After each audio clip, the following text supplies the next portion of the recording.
The learning management cycle is a structured process that FAO developed to guide its staff to create effective learning situations.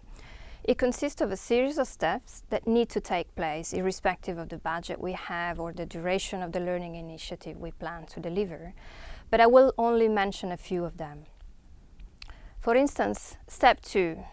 This is about targeting participants strategically, and this is a critical step, and it's worthwhile investing some time and effort in it when we plan a learning initiative.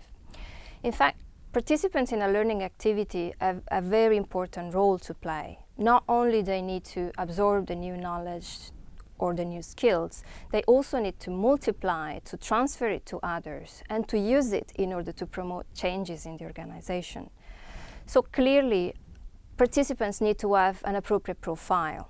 For instance, in terms of motivation, in terms of the functional position they hold, in terms of the authority level they have.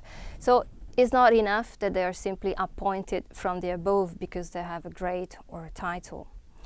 So it's crucial for FAO to set up a proper selection process together with the target organization because they need to be involved as well. So the next steps I wanted to highlight are step 4 and 5, and these are also very important for the longer-term sustainability of a learning initiative. These are about collaborating with country and regional partners in co-designing and co-delivering the initiative.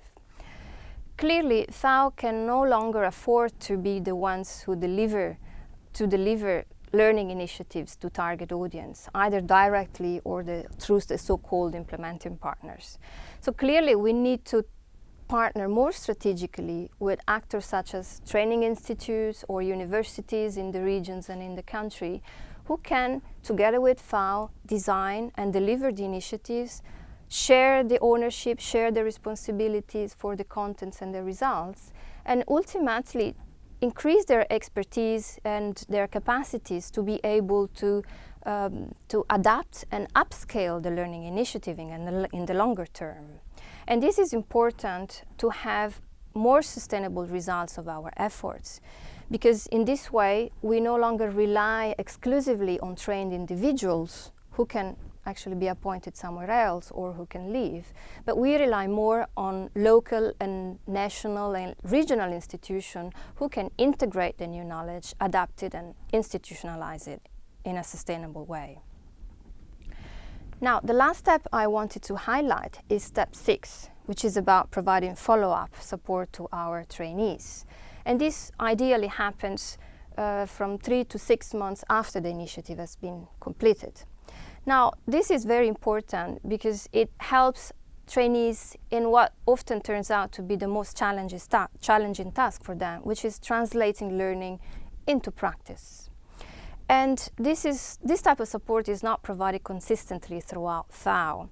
And there are challenges sometimes in integrating follow-up in normal project cycle. But this is often because it's not planned from the beginning. In fact, follow-up support can and should be planned at the design stage and should be included as part of the work plan activities. And it doesn't need to be very complex or very expensive. There are very easy forms of follow-up that can be arranged. For instance, arranging a website or a help desk, or arranging for online coaching session or alumni networks.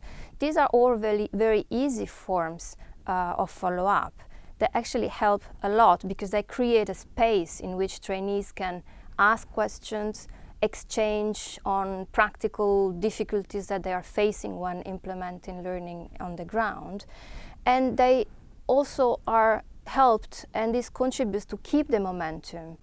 These are the 4 steps I wanted to highlight. These are part of the learning management cycle, but are particularly relevant if we want to move towards more sustainable learning activities and therefore more effective capacity strengthening in member countries.